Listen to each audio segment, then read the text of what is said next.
you are more than just your human self. To be honest with you, I can kind of tell when some near-death experiences aren't authentic. It was a one entity at one time. Why wouldn't you split yourself in two so you could experience what it was like to be with another version of you? I don't necessarily believe in psychics and mediumship and this type of stuff. I'm just being 100% honest. Remote viewing is a real thing. I've actually do have proof. More souls are being created. Even cancer cells, their job is to stay alive. Don't say that that's blasphemy. That's not natural. The time is still the same. It's our perception of it that's changed. He's got a gray suit, not even attractive to look at all. And some people pass out and they throw up and they can't handle it. We're not necessarily going to be born back into our country of origin as we were in a past life. You don't have to stay in that story. You'll see it completely different than the way you see it in human form. Why would we potentially have a first incarnation? Welcome, everyone, to Our Sliver of Time. Today we have a very special guest named Holly Hall from the Intelligent Soul podcast.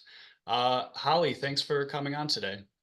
Thank you so much for having me on, Dave. We had you on our podcast, and it was just so exciting. We wanted to continue the conversation.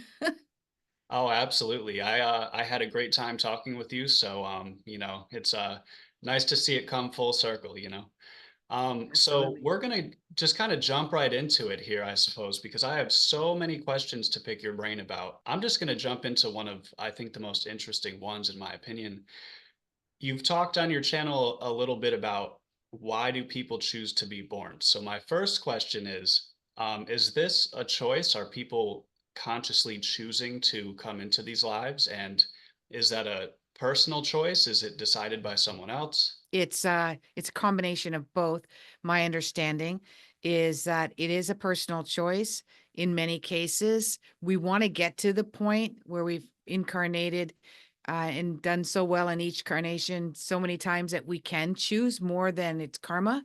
And then there's karmic, and those are inevitably are choices that you've made, but there's karma or natural consequences that come with certain types of lifetime. And that doesn't mean karma's not all bad. It doesn't mean you've done anything terrible. It just means that you may have even decided to have a very healthy, good relationship with somebody, but it's not finished yet. You've still got more that you want to work on. And so you karmically come back. So a lot to unpack there. So if we come here because of some sort of either karmic, I don't want to say karmic debt, but like a karmic cycle is sounds like what you're getting at. Yeah. Uh, not to get too speculative here, but what would have been, in your opinion, the reason for the first incarnation? Have you ever thought about that one? Okay. So the very first one, so Like, before you have any debt, or yes. credit. I call it debt and credit. So we can have karmic credit as well. The very first one, we would be going way back to the Big Bang, but some people, they say that some souls are being, created as we expand. We create more souls are being created. So I think the very first one, there isn't really, you sign up for, I want to learn this. I'm a brand new soul, haven't really learned anything about how to be outside of that soul. And so I think the first one, I'm just going to learn how to love animals, let's say, love nature. And you may come and that's your first experience with maybe your parents, maybe that they were nature lovers and they love animals as well, or it may be that they're the exact opposite and you can't wait to get out of concrete downtown Boston and learn more about nature and animals. So just staying on that for a moment longer, let's say it seems to be like this would require past lives reincarnation. It sounds that way, the way that you're presenting it. Obviously, this is just your opinion. Uh, we're not claiming to have all the answers, to be clear, right? But I think maybe you're onto something there. Do you believe this is limited to just human beings? People talk about reincarnation and past lives, and you never hear people claiming that they remember being some sort of, chipmunk or a squirrel or a bird. It's always, yeah, I was in World War II and World War One. How do you think that works? Do you think it's between species? I do. I had an interesting conversation in my late 20s, I think it was, with a very good friend at the time who was spent 4 years in a monastery, who's really big into Buddhism and whatnot. And we were just sitting outside and there was a bird that went by and I went, that would be so cool to incarnate as a bird and just be free. And he was like in my face, don't say that, that's blasphemy. We never go back into our, but that's the some of the Buddhist teachings is that you don't become an animal at any time and it's a downgrade sort of thing. But I don't believe that at all. I sometimes I've looked at like fish in the water or even my own dog and thought that might be a nice break, to be a dog of a really happy owner who really loves them and gives them a lot of freedom. And that would be a great kind of in between stage to be, a resting place to be. We talked about consciousness being in almost everything. Are we a concentrated form of consciousness when we're in human state? Or maybe the other opposite. Maybe we're actually not, don't have the amount of consciousness that other beings have. But I believe so. Why wouldn't you? Why wouldn't you want to experience being a bird or a chimpanzee? Why not? It's interesting that you mentioned people perceiving like reincarnating into an animal as a downgrade. I think that's a very interesting point because humans, we're so egotistical. We think humans are, we must have gone through all the species to become a human. But if you take a look at wildlife, they tend to live far more ruthless lives than we do. I mean, these little guys are sleeping with one eye open, constantly getting attacked and having to hunt for food. Like we have it pretty easy, to be honest. It almost seems like this would be like a lower level, potentially. What do you think Yeah. about that? Yeah, I can agree to a certain amount. What I've experienced even just recently in some of my meditations is that, and just by me observing animals, anywhere from a spider to a larger animal, they run on instinct. They run on an instinct, and then the emotions. Some animals do have emotions, and I think that's more tertiary or secondary. If they're running away because you're going to kill it, like you're going to kill a spider, they're running, it's instinct. There's no emotions involved at all. It's just their body is meant to stay alive, just like every cell in our body is meant to stay alive. Even cancer cells, their job is to stay alive. And but us humans, emotions go hand in hand.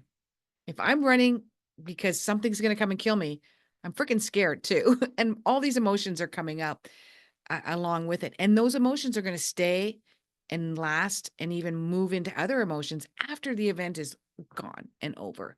And most animals, if it's only if it's regular for them, I'm not an animal like expert. So if it's a regular thing for them that they have to run all the time from danger, it's not really going to affect them emotionally after that.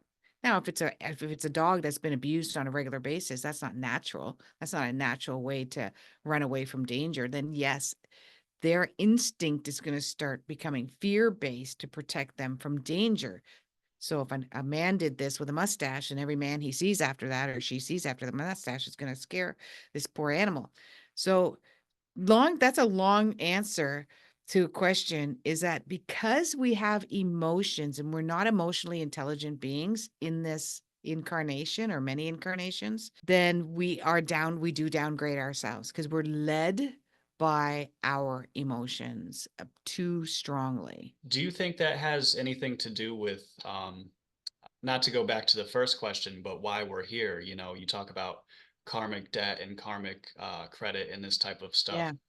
Do you think it's just like a never-ending list of things that we could learn? So maybe even if we nail it in every aspect of life, there's still going to be something more to learn Yeah. always. Yeah. Always. Like it never ends. I don't even know if there's a beginning. Like I don't think there was a beginning and I don't think there was an end. And that's hard for us to conceptualize. Even me. I'm That's like, no very beginning. time is one of the like when you think about time, it throws like a wrench in the whole operation, right? Right? One of the only things we know about time, and I'm only speaking for myself, is that it operates at different speeds under different conditions. This is like Yes. one of the only things we know about time, so the whole thing is pretty wild. Yes. I just experienced it yesterday, more profound than ever. I was reading for a client, and I read for clients, my website, askhollyhall.com, because I do astrology and clairvoyance and life coaching and all that stuff. And it was the first time that literally that session felt like it was 5 minutes and it was an hour. I mean, I've had sessions that go by fast, don't get me wrong, and some seem like they go by slow, but 5 minutes. And she was the same way. She was like, holy cow, it felt like we just started. And it's been a long time since I had that feeling of it going that fast.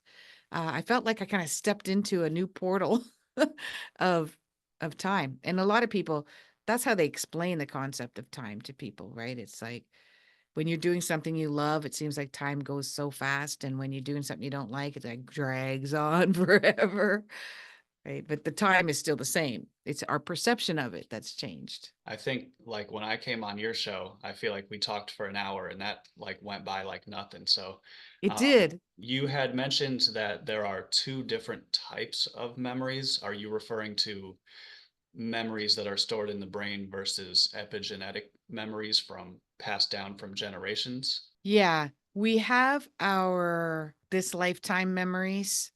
And when I'm like, for instance, when I'm working with somebody with on their chart and whatnot, I can clearly see the difference of how their life is affected now because of their memory of this lifetime. And then I can tell when it's a memory that has nothing to do with this lifetime at all, but it's being triggered, such as trauma or living in a lifetime where where you had an emergency situation or you died tragically or you lived in one of the wars that we've had in the past. So, yeah, I mean, I think there's a lot of different types of memories, but in that in that context, those are the two that I refer to. In your opinion, do you think that we're coming into these lifetimes as a blank slate every time, but with the, if the karma potentially carries over, what I'm wondering is, do you think these epigenetic memories carry over and transpire into like our natural instincts? Because across different people, you see different instincts. Some people fight, some people flight, everything in between. Yeah. So, I don't know if this is going to answer your question exactly. I'm hoping I'm understanding your question. But I believe that we are our ancestors and we are reborn into similar areas with similar family members, not so much in this generation. So we could touch on that after. But historically, that's the way it is. So we have a lot of our ancestors. Therefore, we will have the DNA, we will have the epigenetics, we will have a lot of that trauma built in our human body when we're born, but we're also wanting to upgrade, supersede it, surpass it in order to heal all generations from the past as well. That's the whole idea. So it is a combination of all of that. And then we're triggered throughout this lifetime, or you have problems with your father or your mother or your grandmother, and you're like, I'm never going to be like that when I grow up. Good, because that's what you're supposed to do. I wish a lot of parents would understand that, like, good, I don't want you to be like me or my grandmother or my great grandmother. I want you to supersede these cultural demands that have been put on us for generations. So it's a combination of all of that. I mean, it's such a web of connections that creates who we are. It can be mind-boggling, but that was a great question. That's it in a nutshell. You did say that this is not referring to our current generation. Is there any particular reason for that? Yeah. So in this generation, we are we're migrate like not just this generation, but many generations since the 1940s, we're much more migratory. I don't know if that's the word for it. Uh, in general, I mean, people did migrate, Christopher Columbus and different people did explore. The Spaniards, went to Ireland and went to Mexico and whatnot, but that was a very small group of people. But now on a global level, we're migrating to different countries. So we're not necessarily going to be born back into our country of origin as we were in a past life. So if you were born in the 1980s and you had a lifetime in the 1940s, you may not be born into that same space. So you may not be born into the same family, but you may meet your family along the way in one degree or another. And there might be one or two or three people still that remains in your family. And my belief in that, not just logistically, but my spiritual belief or understanding of this is because we do have to disperse ourselves. We're not supposed to be concentrating on our soul tribe right now. Where if you're advanced in any way, or if you're spiritual anywhere, you just want to help, you want to learn, and you want to support people, then you're going to migrate away from the group, the tribe that you've been in for many lifetimes, and you're going to start wanting to help those outside of the tribe, because ultimately we're all supposed to be one tribe. We're all supposed to be a global collection of people. Doesn't mean they don't disperse under that big umbrella. And that's why a lot of people feel lonely. Like, is this my mother? Is this my family? Or is this, I don't feel connected to any of them. I don't feel that love I'm supposed to feel. I don't feel that drive of making things work, because you're not supposed to. You're supposed to step outside of it. They aren't your tribe. They aren't your people. You said that water holds memory and Yeah. consciousness. Yeah. And On love. on what grounds is it doing this? Where did you find this? Okay, so there's the first experiments that were done, I believe, more in the 50s, 60s, and 70s with Dr. Emoto. He's passed away now, but I did have the privilege of having him on one of my radio shows years ago. He did consciousness where he would take, they've done it with rice. You can do a rice experiment. You can do it with a water experiment if you don't want to be too, complicated with technology. But he would take water, and he would take like a glass of water like this, and he would put hate on it, and he would put love on it, or he put war on it, and he would put peace on it. And then he would freeze it into not completely frozen, but a semi-frozen state, and he would take pictures of it. And the beautiful words would look like beautiful snowflakes, would have this beautiful crystallized geometric shape. And the ones, and it would be clear and white and whatnot. You can look it up. And the ones that had hate and whatnot on it would be kind of muddy and ugly and disarray and not even attractive to look at at all. They've done this with the rice experiment, where they did kind of a blind study as well.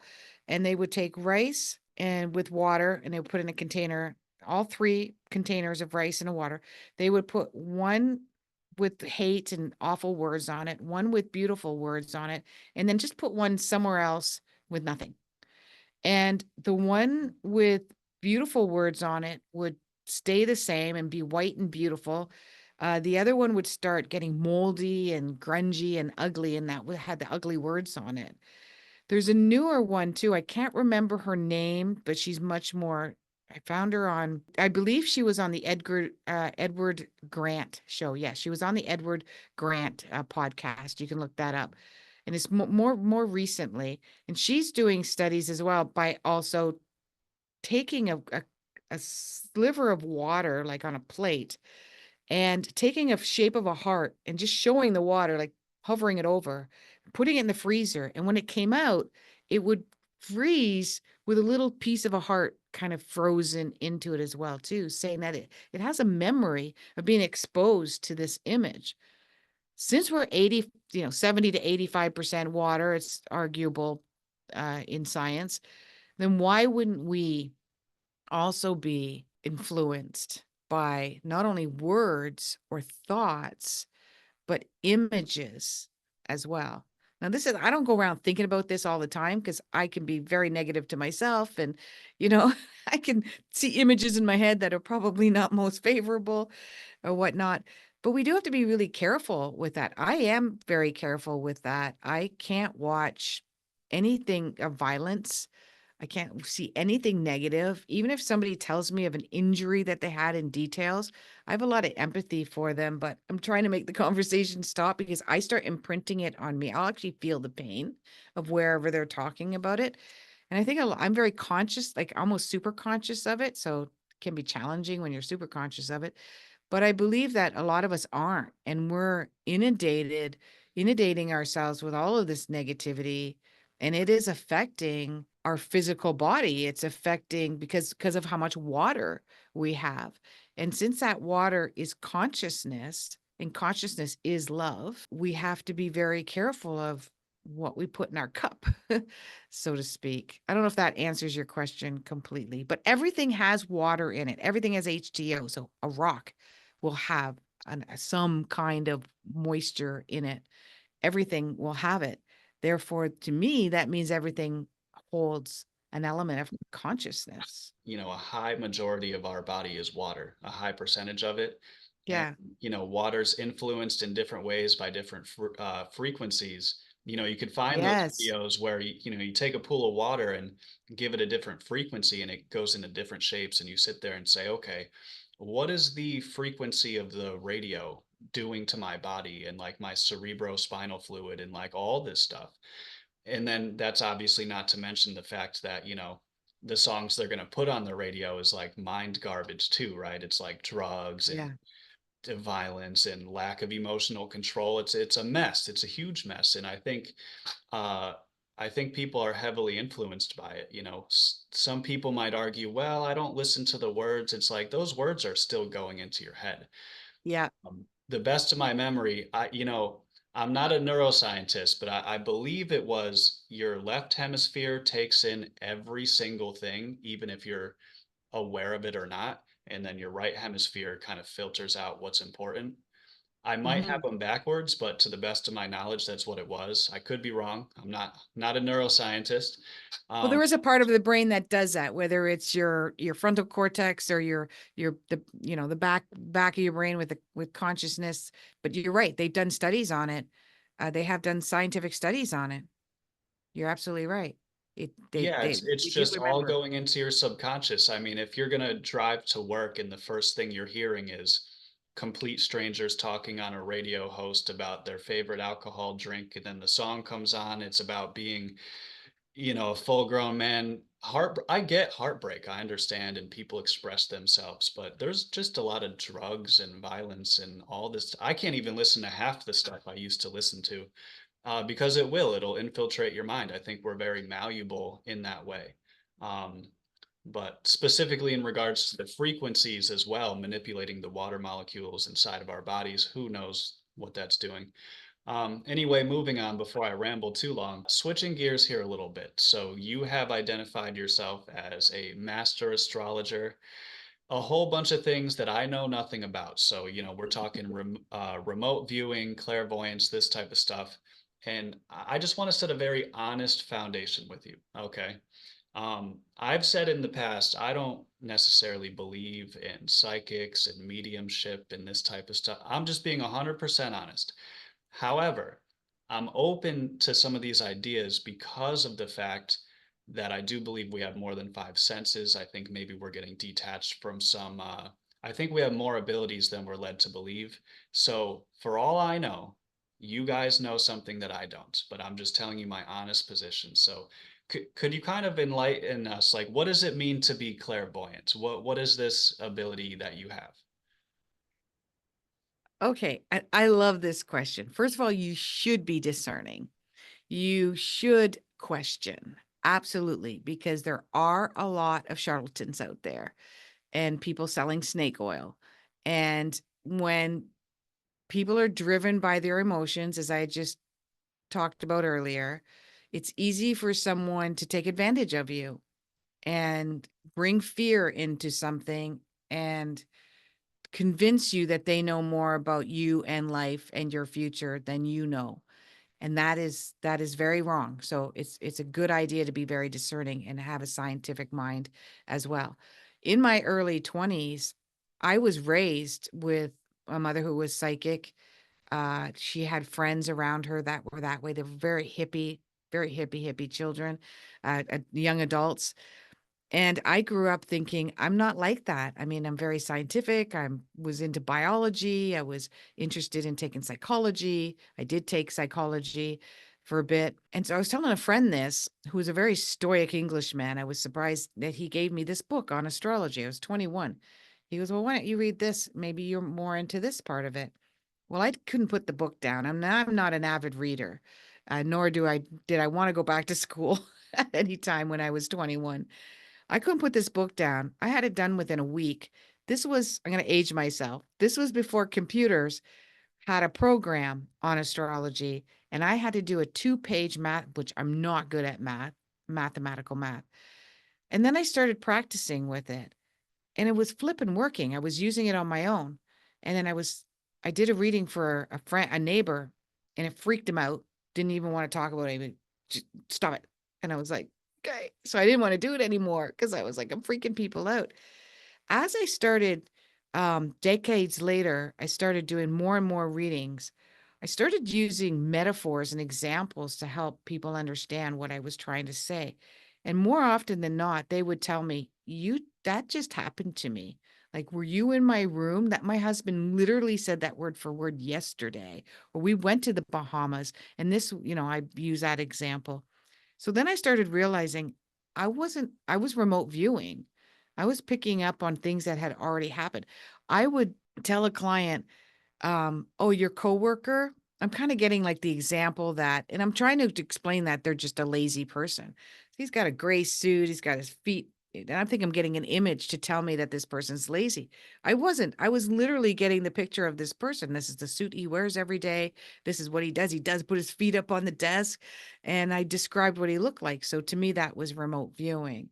The clairvoyant part is more like downloads, where I just get even some of the answers I've given you today were downloads. I've never said it before, and I may not say it ever again to anybody else because it's specifically for me and my relationship that I'm having with you right now, and then with a client.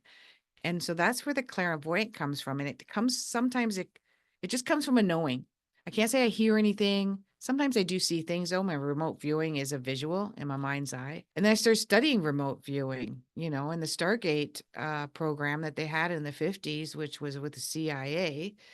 They did a movie, Men Who Stare at Ghosts with George Clooney. It was about this program, which is unclassified right now. You could declassified. You can go look it up. CIA, it's under CIA, Stargate program.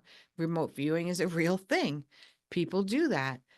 And I can't do it on will. Like if somebody says, I lost my purse, where is it? Sometimes it works. I've done it and it works. Sometimes it doesn't work. So I haven't nailed it. But in a master astrology means that you've done it for a long time and you do it for a living. You've mastered it. And so that's what makes me a master astrologer. And I know I've done this in a past life.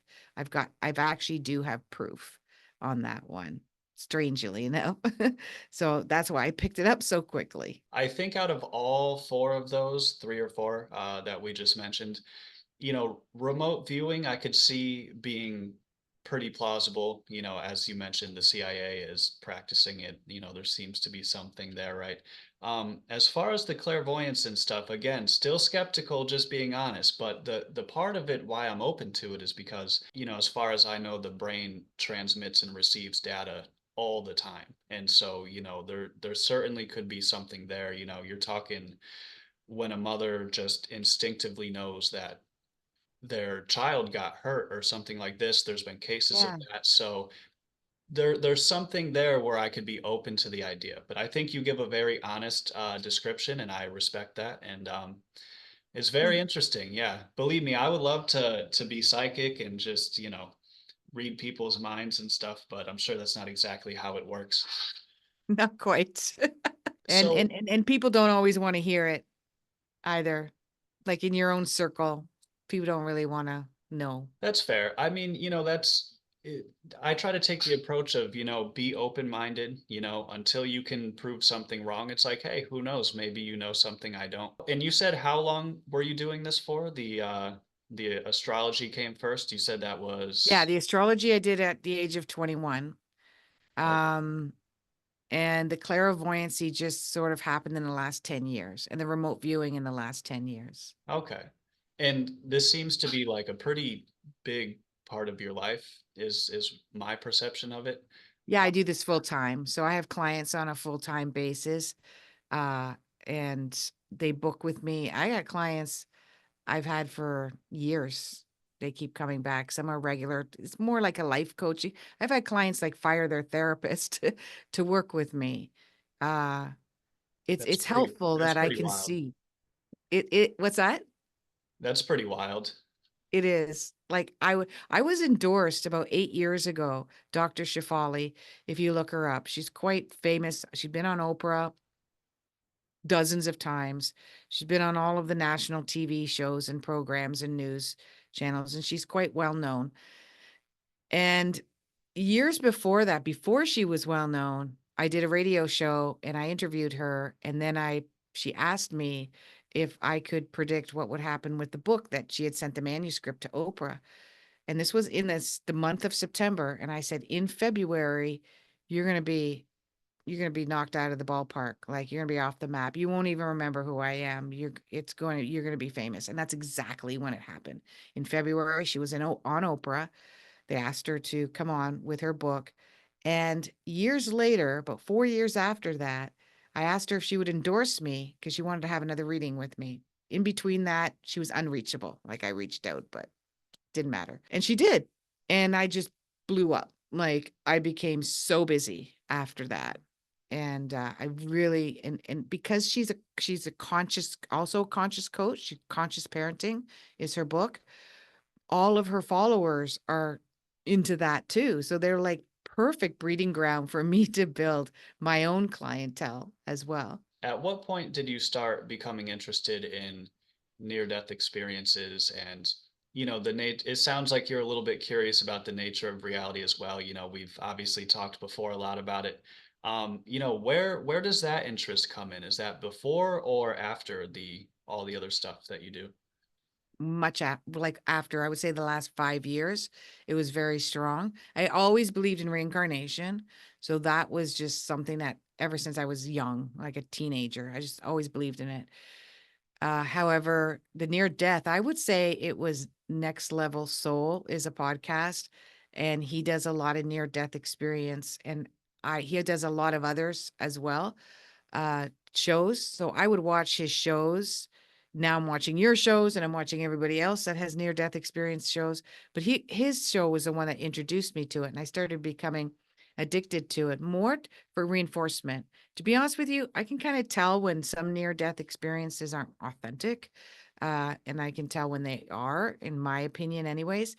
And I just liked it as reinforcement that there is another side, that it is a great experience, and it just meant a lot to me because I'm so sensitive to that negative stuff. Sometimes I skip how they had died because I find that overwhelming for some cases to listen to. But in general, I became very fan. And I just think it's important for other people to that's why I like to share. I'm having a series on that near death experience. My whole show isn't going to be about that. I'm going to be doing a lot of other topics. But I think if you're open your mind to understanding that other people experience different realities than you do, and you listen to some of them, it can reinforce that you are more than just your human self. You said that you were sensitive to, how it was that they died. And, I can obviously completely relate to that. That's like part of when I'm interviewing a near-death experiencer, like I almost feel bad, like asking, like I know it's an important premise to the story. And so that's why I Mm. always say, I really try to treat it with care. And as long as you have so much respect for people, like, you're going to be just fine. But, I would say it's a good thing that you're sensitive to those type of details. The previous question where you had said, what would happen if you were a new soul or new human and you never had a lifetime before? What is your answer to that? Have you come up with an answer to that? You're saying a first incarnation Yeah. Why would you before. choose a certain, like, what kind of incarnation would you choose if it was your very first one? Or why would you choose to come here for your very first time? Well, I suppose hypothetically, the tricky part about answering that question is you have to almost assume what the baseline is. So the baseline would essentially be what we consider to be the other side. Right. So I would have to, and I'll try to give an answer, but my answer is based on an assumption of one belief of what the other side is as a baseline. So if I was hypothetically sitting there in some sort of collective consciousness and I have created the whole universe, or this collective has, see, this is the problem, is I don't even know which one of those theories of the other side that I actually subscribe to. I lean towards a couple. I would say I would say that if I assume what the baseline of the other side is, let's say I just pick one at random and there's a collective consciousness and I can do anything I want, I can create anything. Um, I suppose it's just experience, right? I know I don't want to have a cop out answer, but I guess it would just be experience. It would be like, hey, I Because I'm you can. I'm completely unlimited. It's almost like a reference point, right? It's like people have said, if you're in a white room and you're white and the whole universe is white, you don't even know what white is, right? You don't have a perception of other colors, you don't have a perception of other states of mind, experiences. So people say like, well, why would I ask to come here and have such a horrible life or something like this? You know, these people are dwelling on their problems. It's like, yeah, you might have been sitting there like, okay, like I want to experience something that's got to be interesting. Then you come down here, you're like, this is rough, but like maybe there's a part of you that wants that. If if you go to vacation in Hawaii for like 8 months, eventually you're going to want to just go anywhere else. You're not even going to care where it is. So Yeah. maybe that's how I see it, is eventually if you're sitting in perfection for so long, you're like, dude, just give me something else. I gotta take a break and go experience that, and then I could come back into that like perfectness. I know that I was like all over that the answer. place. I like that answer because it makes you think like, why do you want to watch? Why do people like to watch horror movies? Why do people like to play those, shoot 'em up, kill 'em, bash 'em up games? Why do people want to listen to horrible music Yeah. or put themselves in a state of, some kind of chemical state or all these things. Why do people want to? Because they want to experience that, whatever the chemistry is going to go on in their body. They want to have that cortisol rush or that adrenaline rush. They enjoy that. Where somebody, for me, I don't enjoy that at all. I find that so painful. I do everything to avoid an adrenaline rush. Oh, I'm not it jumping out of any airplane anytime soon because I don't want that feeling. Well, But that's the whole point too, is like, some people would say, why would I jump off a building unless it's on fire? It's like, just from skateboarding, like I've willingly done that so many times, yeah, it's crazy. You're like, I want to know what it feels like to ollie off the side of this half pipe or whatever it is, it's just you just want that experience. And like upon doing so, you're gonna experience eating shit on the concrete as well. So it's like you kind of have to have both in order to have the full yeah. experience. And you know the risk, like you're skateboarding. So you know the risk that you're taking if you're going to challenge yourself to a certain type of move or a jump or whatnot. You know what the risk is and the rush of challenging that risk. And that risk may only be 10%, but the rush of the 90% is what you're going for. Yeah, it's like there's just something inside of you. And to go back to, why would we potentially have a first incarnation? I think, like I said, if you're sitting in perfection for billions of years, eventually you're going to be like, dude, I just want to experience something else, like it is my view that our entire life seems to be built upon limitation. So if you're like this unlimited Ooh. consciousness of some sort, it's like you purposely limit yourself and you come down into these bodies. There's animals that have less limbs than we do and they have smaller brains and this type of stuff. There's between the number of cones and rods in your eyes, and some people have not people, some animals have sonar, and this type, like we all have a different set of limitations, and that just leads me to believe, what if the limitation is like the whole point of the experience, right? I love that. It That's kind of exactly, goes go ahead. sorry, it kind of goes in line with when people have a near death experience and they say their senses were heightened and they've seen colors they've never seen before. Like maybe it's always there, but you're inside of a human body. You could only perceive certain colors. Right? Yeah. We're limited. In these limitations, we can simplify ourselves. And in that simplification, we can actually complicate ourselves as well.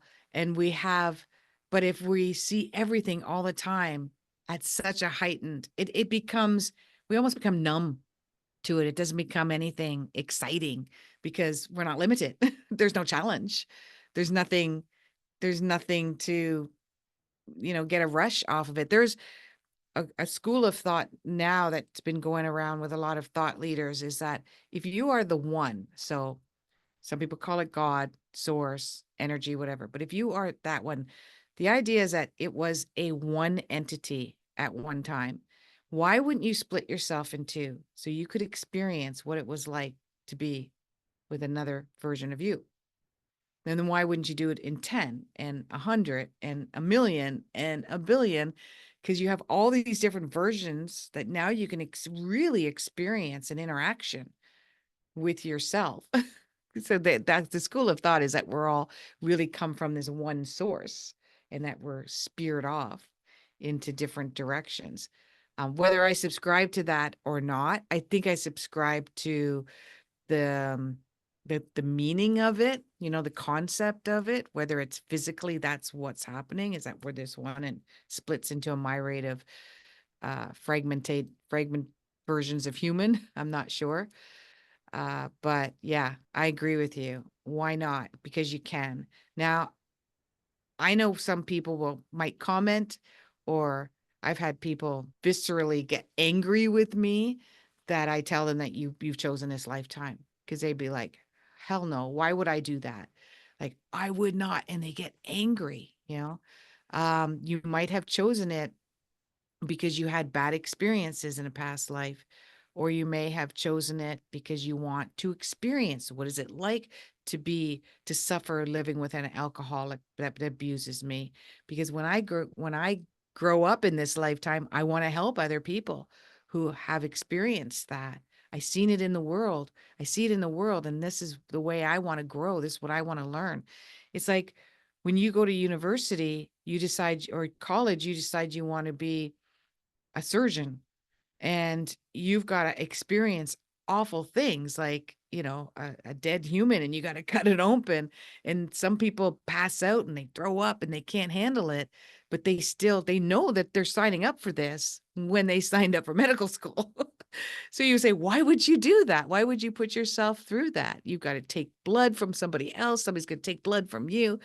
Things that because you want to heal. You have a drive for whatever reason to be a surgeon to help heal people. Yeah.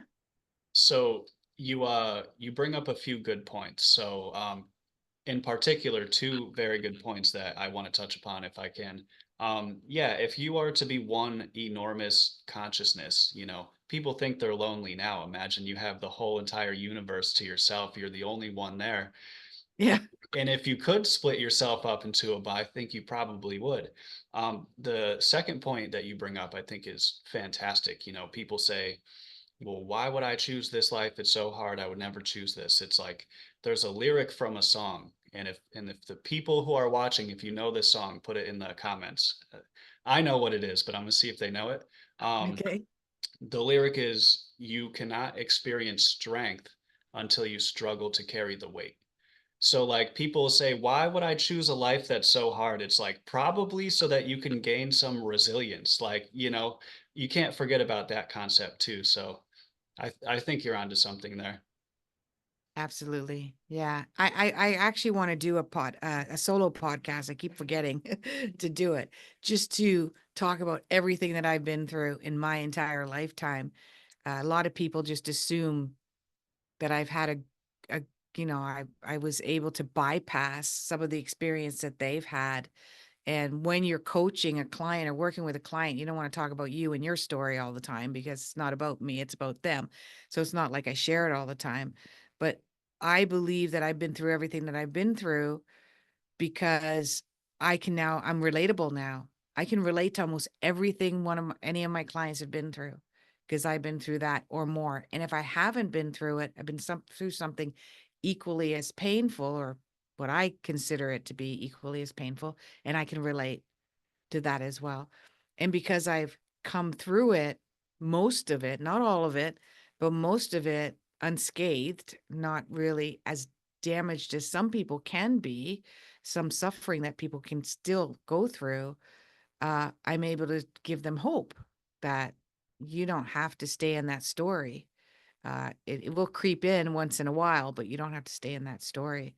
Even the worst, there was a great TED Talk, and she's got such a funny name. It's like Chinga Chang. It's such a strange name, but she's from, I think, Ethiopia, or one of the countries where they were raided, and the army came in and they were taking people and they were murdering them. They were taken away from their homes, and she hid in a bathroom. They happened to be one of the rare people that had two bathrooms in their home. So they didn't, they were looking in all the rooms and they'd see the bathroom and didn't, and they put this big armoire. She was there for 3.5 months, living off of the water in her toilet and the water in there. And what was profound to me is that she could stand on stage, and at 2.5 months into this, she was terrified. She was going through hell and back. She became enlightened. She became at peace with everything. Something triggered, and she was okay with everything that was happening. And to this day, her doing all these talks now, she's still okay with it. And the learnings that she's teaching people is that you can go through the most, like the deepest depths of hell, and you can still come out enlightened. She's proof of it. Like that's the lesson she gave me. It is a good point, right? It's you could only be as strong as what you've experienced. If the I love worst, that. yeah, like if the worst physical injury you've ever had was a scraped knee, it's like, well, you're probably not gonna, have if you break your bone, you're probably gonna be like, this is horrible, this is so bad, versus the person that's like, I've broken many bones and torn all my ligaments and like hit my head on the ground. It's like, if I scrape my knee, I don't give a shit, right? So it's like, Yeah. but that's just because you've been through worse. So the worse scenarios that you go through, I just feel like the Yeah. stronger you are as long as you can actually push through it. Yeah. And sometimes we do choose to challenge ourselves. Like you choose to challenge yourself when you're skateboarding. You think of life as a skateboard activity, and that you've chosen to take these risks and take these challenges, and in hopes that you will become stronger. And as a human, you may not see that you are, but when you become, return back to yourself, which is not human, you'll see, oh, I did it and I survived it and I'm fine. You'll see it completely different than the way you see it in human form. If you could ask the person watching this video one single question, what would it be? Who are you? So you ask the question, who am I? Wait, you want me to ask the question? No, I would ask the person that's watching this right now, who are you? Which means in turn, that person asks, who am I? I don't know who I am. Do I know who I am? I'm a mother, I'm a father, I'm a doctor, but no, who are you on a deep level? What are your values? What are your desires? What are your fears? What are your deepest, darkest fears that you don't tell anybody? Uh, who are you? Because that is what we're here in this lifetime to do, is to discover a sense of who we are, because we are individual. We might come from this one source. We're an individual fragmented piece of that, and we're supposed to develop into our individuality as well. So that's what I like when I work with my clients, because I look at their chart and I describe who they are. The first 10 minutes of a reading, I describe them, and they'll inevitably, most of them will say, I've never had anybody describe me the way that you have. And you've said things about myself that I didn't even recognize about myself, that I now see, now that I've heard it said out loud. Speaking of your clients, for the people watching at home, where could they find you? What do you offer? Obviously, we have the book behind you, 101 Answers from the Universe. Could you tell the people where they could find you? Yeah, so the book you can get on Amazon. You just look that title up there. Ask Holly Hall. So Hall is the last name. Holly is traditional, Holly. And it's ask because people ask me questions and I give them answers. And there's a whole bunch of mini readings, emailed readings, live one-on-one readings and sessions that you can get. You can sign up for my newsletter, get 20% off right away. And Ask Holly Hall is my handle for everything. So TikTok, YouTube, Instagram, Facebook, that's where you'll find me. Awesome. Well, thank you so much for coming on. It's a pleasure to speak with you again. It really is. So I very much appreciate your time. Thank Um, you. I enjoyed this. It was a riot. oh, of course. You know, it always is when we get together. So we might have to do it again. We'll figure something out. So Again. Thank you, Dave. one more. That's like the skateboarders. One more try. It never Yeah. ends. It's never one more try. Nope, Anyway, never but is. you know, I might have talked about skateboarding too much. I can't help it. I can't help No, myself. you should because it's such a you can use that as a metaphor in so many different parts of your life or anybody's life. I love it. I love those little bits. Don't take those out. Don't. I'll keep them in. Okay. Well, so to everyone watching, thank you so much for your sliver of time. This has been ours. And Holly, thanks again. Thank you. Of course. All right, peace out. I'll say this, but I don't know if I'll put it in. We'll see how silly it sounds later. But Okay. you're reminding me of a dream I had. I had a dream where I was in the hallway of my apartment and I had this realization. I was like, oh, that's right, I could fly. And I just started floating around the hallways and but I wasn't flying like a bird would. I was like swimming. I don't know what they call this stroke, but I was doing this stroke through the Yeah, the breaststroke. Yeah.